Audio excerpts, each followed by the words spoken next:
In order to get combat-related special compensation, a military retiree needs to qualify under one of the enumerated categories. There are 4 main ones plus a Purple Heart category. If someone has a Purple Heart, typically the CRSC boards are going to recognize that that injury was combat-related. So the other 4, we have armed conflict, which is typically going to be seen as direct conflict, someone receiving fire and getting injured in that engagement. 2, hazardous service, could be diving or parachute duties. 3, conditions that were incurred during simulated war. It could be a practice training, could be a workup, hand-to-hand combat in the Marine Corps, it could be MCMAP. And then finally, if there's an instrumentality of war, is going to be the 4th category.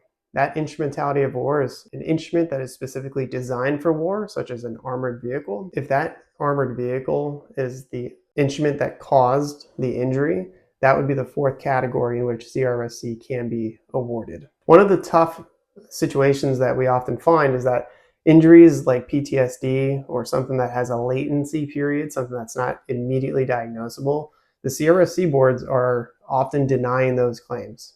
And that's difficult because someone who goes through a very traumatic experience is then going to have months and months and months before that could even be diagnosed as PTSD.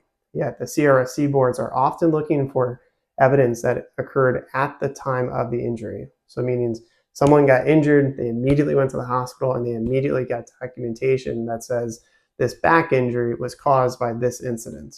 With PTSD or even traumatic brain injuries sometimes, that's not always the case. CRSC boards also apply presumptive conditions. One example is going to be like tinnitus. They can often look at your military records. They can see when you served and where you deployed, but also if they apply the presumption, they can automatically grant the CRSC payments for those conditions. My name is Kevin Courtney. I'm a former Marine Corps judge advocate, and I help retirees from all the branches either apply for CRSC or apply the denials from the CRSC boards.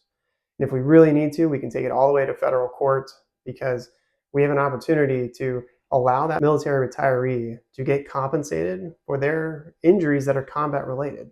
And that's frankly the right thing to do.